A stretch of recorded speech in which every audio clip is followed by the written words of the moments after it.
বোমা বিস্ফোরণ শুনেছেন, কিন্তু মেঘের বিস্ফোরণ শুনেছেন কখনো? এই যে ভিডিওটা দেখছেন, এটা ঘটেছে মেঘের বিস্ফোরণের কারণে। কলকাতা শহরে হঠাৎ এই বৃষ্টি আর বন্যায় তছনছ হয়ে গেছে পুরো শহর। এই ধরনের ঘটনা কয়েকদিন আগে দেখা গেছে ভারতের উত্তরকাশীতে।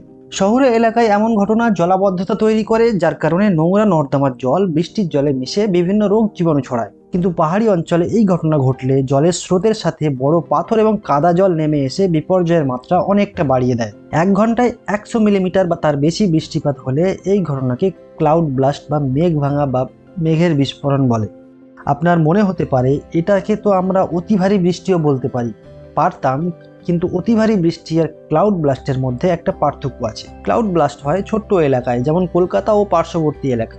কখনো কখনো এর পরিসর আরো কম হয়, তখন তীব্রতা কতটা ভয়ানক হবে বুঝতে পারছেন। কলকাতায় সারা বছরে গড় বৃষ্টিপাত হয় 1300 থেকে 1400 মিলিমিটার, কিন্তু কয়েকদিন আগে মেঘের বিস্ফোরণের ফলে 7 ঘন্টায় বৃষ্টিপাত হয়েছে 240 থেকে 250 মিলিমিটার, যেটা প্রায় সারা বছরের গড় বৃষ্টিপাতের 20 থেকে 22%।